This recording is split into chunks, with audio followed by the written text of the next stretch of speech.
Welcome to NucleCast, the official podcast of the ANWA Deterrence Center. Our host is Dr. Adam Lauthel, co-founder and vice president for research at the National Institute for Deterrence Studies. The ANWA Deterrence Center is a 501c3 organization ensuring a broader understanding of the nation's strategic nuclear deterrent and its ongoing modernization. Thank you for listening and welcome to the show. The views of the host and the guests are their own. Welcome back to another exciting episode of NucleCast. Of course, as always, we have a great guest. You know, we've never had this guest before, so it's good to finally get him on. I know none of you are probably very interested, but I'll bore you for the next 30 minutes. Of course, I'm talking about General Tom Bussiere, the commander of Air Force Global Strike Command. So there's a little trick there. I know you are interested in hearing from him and hearing what he's got to say. So, Tom, welcome to NucleCast. Thanks, Adam. Sorry it took so long to get on board. Well, I mean, there's been a little bit going on the last few years. It's been exciting times as of late. So thanks for making the time. I know you've been traveling and busy, so thanks for being here. Absolutely. So, you know, as the commander of Global Strike Command, you've got a lot on your plate. And one of the big things that you have a strong hand in, of course, is our modernization effort.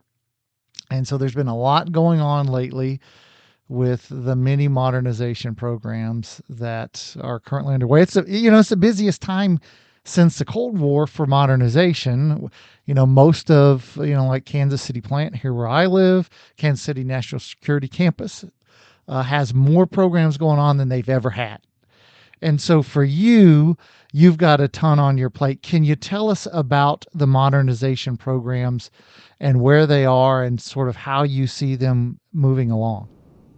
Yeah. So, Adam, I guess I will kind of reinforce that your opening statement about how busy, the Department of Defense, the Department of the Air Force, and Air Force Global Strike Command is in the recapitalization of the nuclear triad. I'm sure most of your listeners that are keen to the nuke enterprise understand that we're really in the second major recapitalization of the triad, right? So post-World War II and kind of the outfitting of what we know today as the triad under General LeMay and Strategic Air Command. Really, the first recapitalization was in the 1980s under the President Reagan kind of era. And here we are in the 2020s going into the 2030s and really recapitalizing everything in the nuclear triad. And so not unique to the Department of the Air Force. Obviously, the Department of Defense is overseeing the recap for all three legs. But Air Force Global Strike Command, as you well know better than most, has the privilege of maintaining 2/3 of our nation's nuclear triad, the land leg and the air leg, and roughly 68 to 70% of the nuke command and control and communication elements. We're recapitalizing every element at the same time. And if that wasn't challenging enough, a unique nuance of the nuke enterprise that, again, I would venture to say most of your listeners understand the unique aspects of the nuclear enterprise is we have to maintain full operational capability while Absolutely. we transition from Minuteman III to Sentinel, while we transition from B-52H to B-52J, while we transition from the B-1 and the B-2 to the B-21, while we transition from the UH-1 November helicopter to the MH-139 helicopter, while we transition from the B-61 series to the Dash 12 and 13, while we transition from the ALCOM to the LRSO, while we transition our facilities that support and enable the nuclear enterprise, both the land leg and the air leg, day in and day out, while we build up our force to be able to account for that transition. Every aspect of the nuke enterprise, while we recapitalize, has to maintain full operation capability in the transition. It's a massive undertaking for just one element, let alone all elements at the same time. So that is a testament to our airmen that perform in this most important mission every day and day out in Air Force Global Strike Command. So we can delve into any one of those aspects that I kind of gave that overview, Adam. But over to you on which element you want to kind of focus on. So I think, probably we should start with Sentinel. I mean, this has been the sort of the challenge thus far. LRSO seems to be on track. B-21 seems to be on track. We have good news, of course. We have lots of good news. But then we also have, the Sentinel, the actual missile itself seems to be doing well. It's on track. It's, of course, the infrastructure that was sort of, we didn't quite understand exactly what it was going to take to make that happen. Can you maybe talk about Sentinel and where we are and sort of how we're addressing those challenges? Yeah, so I think most folks are tracking the non-McCurdy process that the Department of Defense went through with the oversight committees on the Hill in Congress.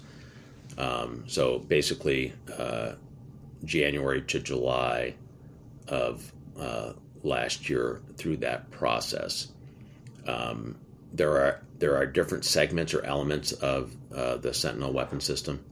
To your point, there's the air vehicle, so the missile itself with the components on the ICBM. There's the command and control kind of segment, which is all the infrastructure, the launch facilities, the control facilities, the infrastructure that intertwines those facilities and capabilities across the fabric of 5 different states in our 3 missile wings. There's the elements of our support equipment that supports the movement and sustainment of those capabilities across those 3 missile wings. And what was revealed in the non-McCurdy process was the primary elements in the cost growth within the launch facilities and the launch control centers, and understanding the design for that, and understanding the impacts across the fabric of the department, across the fabric of the nation, with the increased cost of construction materials and labor. It's just exacerbated by the sheer scope and scale of the Sentinel weapon system, as you talk about 3 missile wings, 450 launch facilities that have to be replaced, as well as the command and control architecture for that.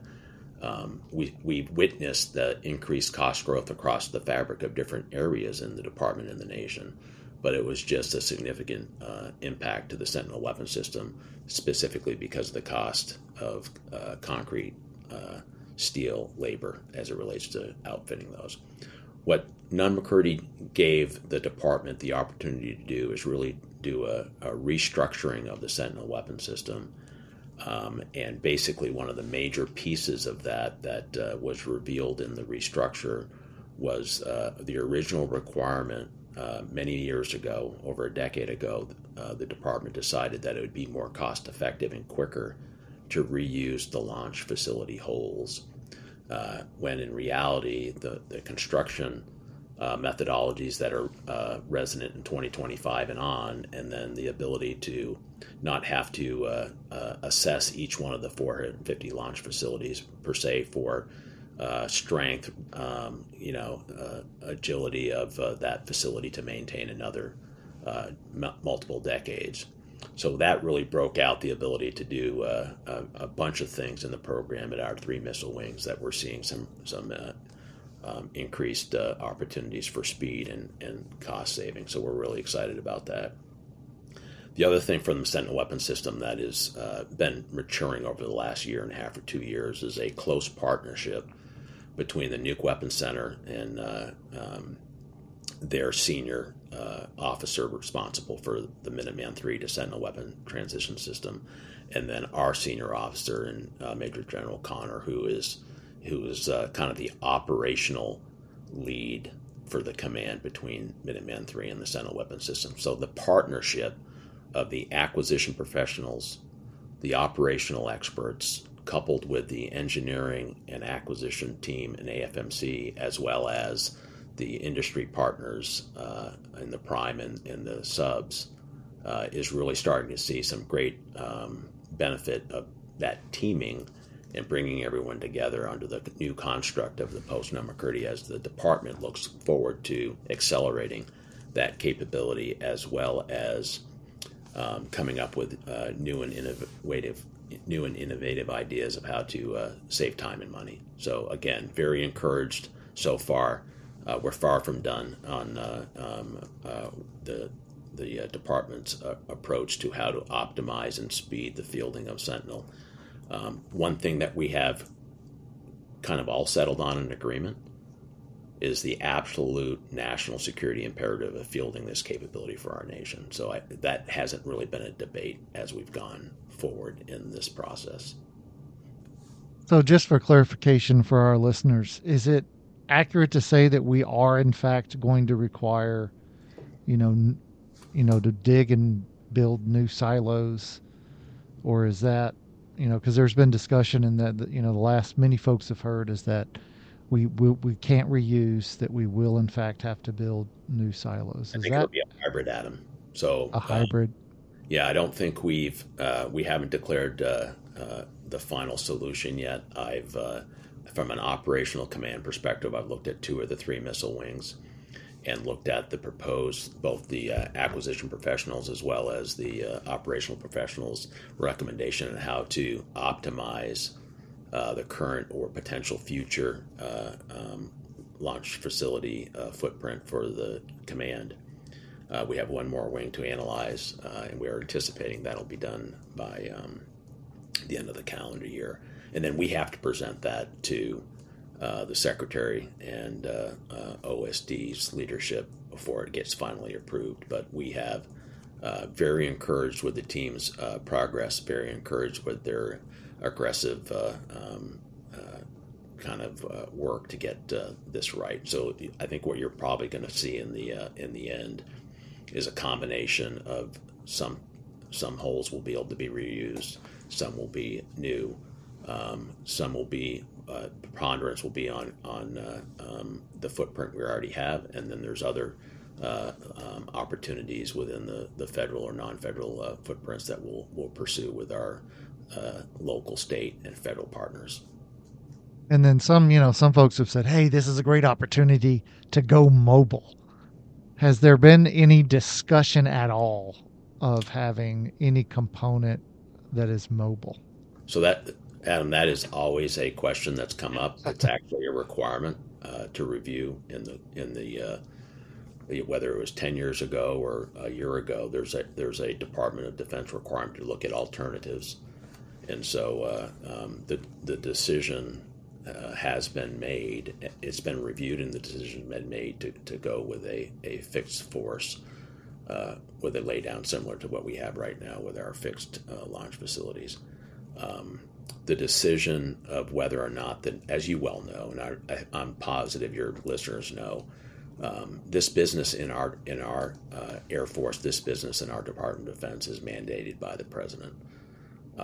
The land leg of the Triad is the most regulated and oversighted leg of the Triad.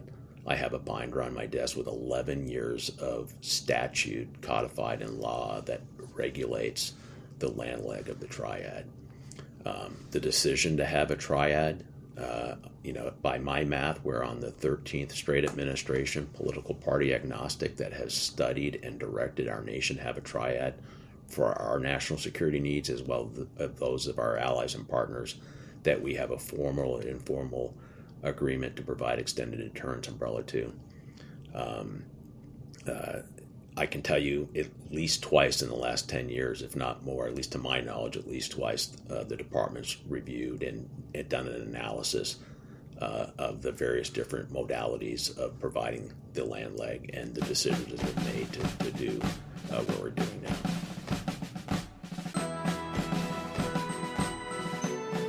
This episode of Nuclecast is brought to you by the AMLA Deterrence Center, whose mission is to educate Americans about the nuclear enterprise and strategic deterrence.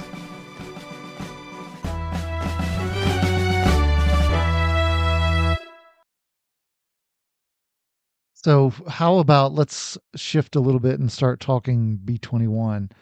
Where are we there? How are we, for those who may not know, what is our bed down going to look like? and what is it going to take to, shift those bases from the, B1 or B2 or whatever they're flying to B-21? And then finally, do you think we'll expand the buy beyond the initial 100? Yeah, very, very happy with where the B-21 program is right now, Adam. Very happy with where the testing program is. I think most of your listeners are aware that we have T1 is the designation of our first test article out at Edwards doing developmental test. Very happy with the progress of that program. I publicly acknowledged a few weeks ago in an interview that T2 will be flying shortly, and that'll be the second developmental test aircraft that will be joining the developmental test team out at Edwards to continue that progress. The exact number of B-21s on the production line is still classified, although I'm very happy with the progress of that. And then I think most of your listeners are aware that Congress, well, I don't know what the proper term is, but the reconciliation bill that Congress put out had dollars specifically directed toward the B-21 program to ramp up the production capabilities for that platform because of its urgency for national security. Very happy with the congressional oversight of that program also. The program of record today is at least 100 B-21s. That 100 B-21s will replace the B-1 and the B-2 weapon systems. The main operating bases in order will be Ellsworth Air Force Base, the 28th Bomb Wing at Rapid City, South Dakota. The second main operating base will replace the B-2s at the 509th Bomb Wing, and our classic associate wing is the 131st Bomb Wing at Whiteman Air Force Base in Missouri.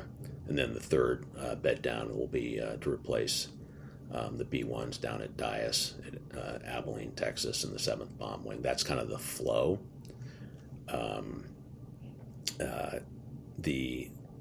There is decision space right now in the department of whether or not we need to change our original retirement plans for the B-1 and the B-2 as we field the B-21, just to keep our capacity for long-range strike at the appropriate level.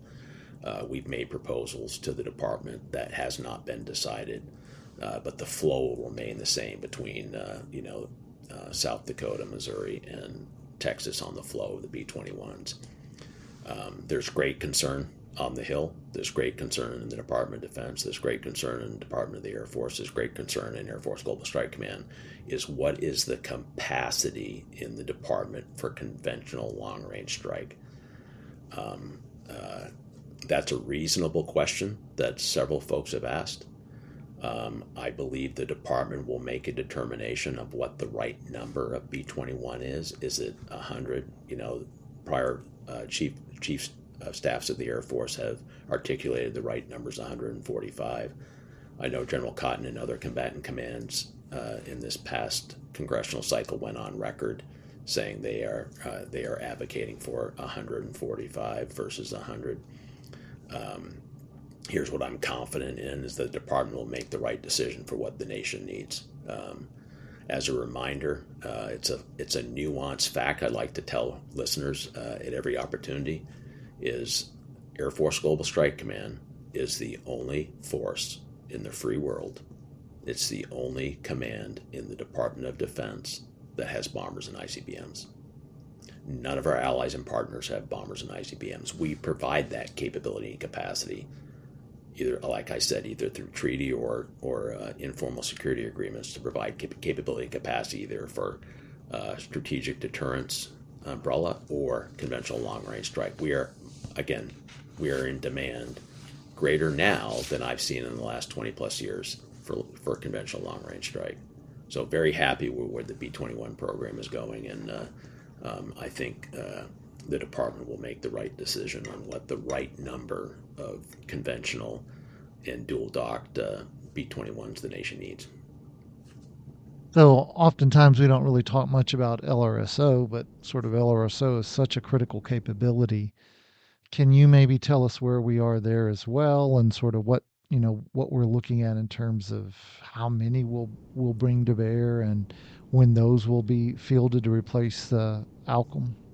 Yeah, so again, I think you mentioned it up front, very happy with the progress of the LRSO weapon system, and happy with where NNSA is on the physics package that will be resident within the LRSO. So obviously a marriage between NNSA, Department of Energy, as well as the Department of Defense and Department of the Air Force as we build this capability and marry up the warhead with the cruise missile. Happy where the testing is. Happy with the facilities upgrades that we're doing on our bases to receive that weapon. Because I can't remember, Adam, the exact, I believe it's classified. I won't give you the exact number because off the top of my head, I don't believe it's unclassified. But venture to say we are fielding enough LRSOs to meet STRATCOM and the nation's strategic deterrence needs, as well as meet our periodic annual flight testing requirements for the missile itself, like we do right now with the Alcom and the Minuteman III, as well as our B-61 series. We have a very deliberate flight test profile to make sure we understand the dynamics of each weapon system across the fabric of the land leg and the air leg. And so we have accounted for that in the program of record. But again, very happy with the progress of that weapon system as it's being developed and to be fielded. Now, I know it's always sort of hard to talk in much detail about that fourth leg of the Triad, Yeah. NC3. We've got new classification guidance, so we can't say all that much. But is there anything you sort of want to pass on to the listeners about our efforts to modernize the NC3 system? Yeah, I guess what I would say to the collective team of listeners, because I'm sure there will be, practitioners that will listen to this forum. There'll be industry partners. There will be, Department of Defense professionals that kind of come across this discussion. So obviously NC3, New Command and Control and Communications, are the underpinning and foundation of our ability to deter, right? So you can have the most capable systems in all three legs of the Triad, but our real underpinning of deterrence is the ability to command and control those forces from the president to the tactical level forces 24/7, 365 in a permissive or stressed environment. That's the underpinning and the credibility of our deterrence forces' ability to command and control it. So as we look at recapitalizing, the sea leg, the air leg, our weapon systems, we also have to be very cognizant that we have to recapitalize our NC3 architecture, right? So it's capabilities, its capacities that transcend radios or facilities, fixed or mobile, aerial or terrestrial or subterrestrial. It's a kind of a microcosm and fabric of capabilities that have to be stitched together. And as we transition from all our different capabilities and capacities across all three legs of the Triad, we are also transitioning incrementally over time elements of our NC3 architecture from, I would say, legacy to new. I'd say analog to digital. I'd say capabilities that are new and capabilities that are just modernized. That is, if you want to take everything that we just talked about as being complicated, then you underpin our modernization and recapitalization of NC3 at a time when you have to maintain connectivity of the force while you do that. It's a very complex and complicated endeavor. And it's going to take, quite frankly, everybody that has a play in that, all the industry partners, our different program offices, our operators and maintainers that facilitate these capabilities. It has to be very deliberate and disciplined as we transition each one of those capabilities in NC3. We are so much better now than we were 15 years ago. We are so much better now than we were 10 years ago. We are so much better now than we were 5 years ago. But there's still a lot of work within the department to make sure we get this right. I mean, it's foundational to our credible deterrence force. and whether that's STRATCOM, OSD, Department of the Air Force, Department of the Navy, industry partners, Global Strike Command, AFMC, or all the other elements that play a piece in our ability to command and control, everyone has to be on deck on this and to make sure we get it right. It is a complex endeavor. Yeah, for sure.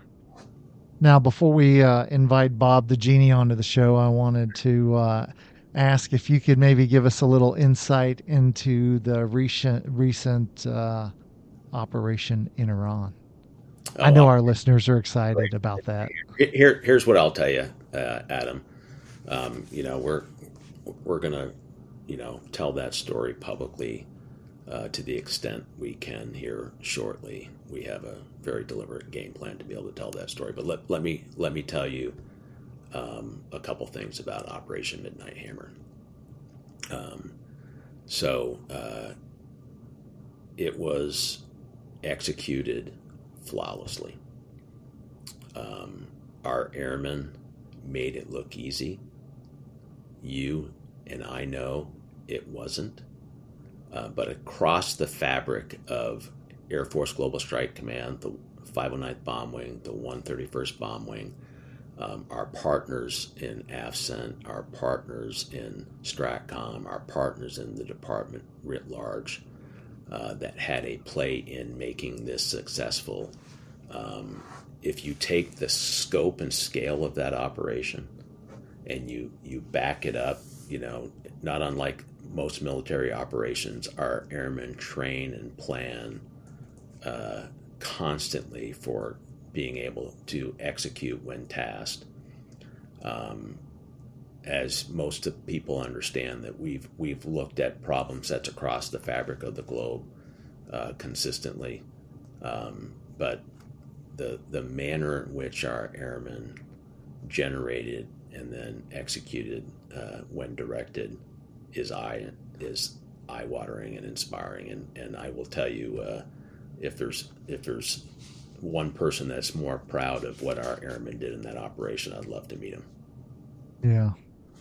Yeah. It was something to behold for sure. All right, so it's that time where we bring out Bob the Genie. So as I rub my magic lamp, of course, Bob grants all guests 3 wishes so long as they're related to the topics we've been discussing. So with that, General Bussiere, what is your first wish? All right, so I guess no particular order, but here are 3 wishes. Wish number 1 is that we maintain consistent year-to-year financial support for the nuke enterprise across the fabric of our leaders in Congress, across the fabric of the Department of Defense, across the fabric of the Department of the Air Force, that the urgency and need of recapitalizing the 2 legs of the Triad that we have the privilege of being part of, that funding is intended and consistent across the fabric of the years, because it's going to take many years for us to recapitalize at the speed and pace required by the threat. So that's kind of wish number 1. Wish number 2 is that we maintain a deep understanding in the Department of Defense on the purpose and value of what we provide to the nation. So within the Department of Defense, right? So the number of folks in this business, as you know, are very small, right? And I'm a little bit biased in this next statement, is that it's supported by NPR and statements by our leadership in the department, but this is the most important business we do in the Department of Defense. Maintaining a viable, credible, reliable nuclear triad underpins everything, absolutely underpins everything in the Department of Defense. It enables every regional combatant commander's scheme of maneuver. It is a silent underpinning of everything. And so within the Department of Defense, I really want to propagate that level of understanding, because the number of folks that are deeply experienced in the nuke enterprise is not that many. So that's kind of my wish number 2. And wish number 3 is aligned with wish number 2, is we have an obligation in my mind to educate and articulate to the American public what we do for them every day. They are paying for our salaries, they're paying for our weapon systems, they have a deep-seated expectation that we protect them and their way of life and their families every day, which we do. But we have an obligation to explain to them what we do for them every day. It's not a well understood thing across the fabric. So I feel obligated to make sure we educate not only inside the department, but outside the department on what the nuclear triad does for our nation. When everyone says the word nuclear, it gets scary, right? But it underpins everything in our nation's defense. It underpins everything in the Department of Defense's scheme and maneuver. It provides that level of defense for all our allies and partners that rely on that capability and capacity from the U.S. And I think it's an important aspect that we need to do in the years ahead. Yeah, absolutely. That's one thing that you don't see enough of. And I think a handful of years ago, Keith Payne did an analysis where they looked at all the articles written on nuclear topics. And it was about 7 sort of articles opposing it, saying get rid of it, it's outdated, we don't need it, for every one that said, here's what it does and why we have it and why we need it.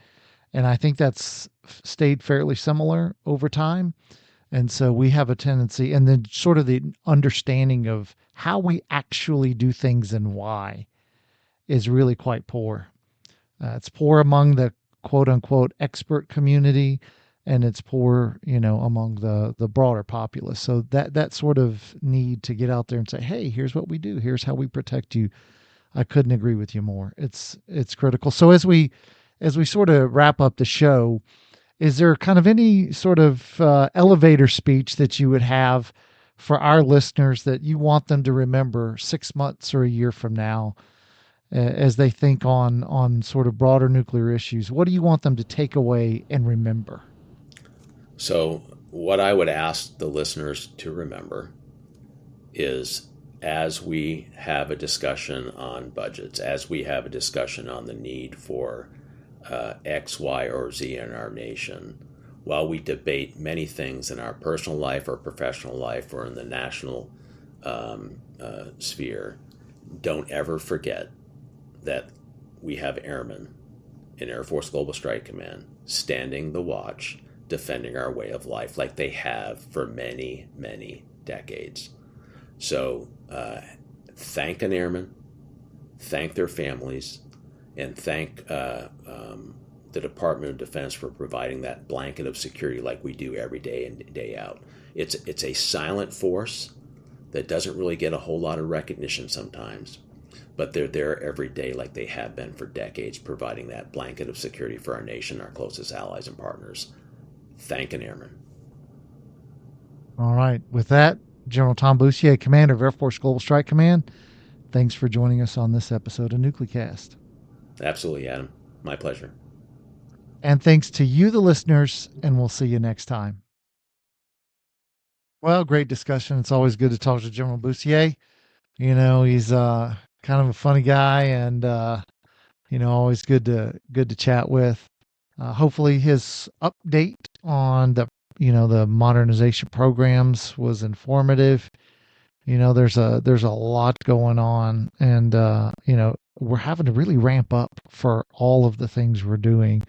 And so, in the modern day and age, it's not as easy as we might think. So it's good to hear from General Bussiere, and glad to see things are by and large moving forward at the needed pace. Welcome to NucleCast, the official podcast of the ANWA Deterrence Center. Our host is Dr. Adam Lowther, co-founder and vice president for research at the National Institute for Deterrence Studies. The ANWA Deterrence Center is a 501c3 organization ensuring a broader understanding of the nation's strategic nuclear deterrent and its ongoing modernization. Thank you for listening and welcome to the show. The views of the host and the guests are their own.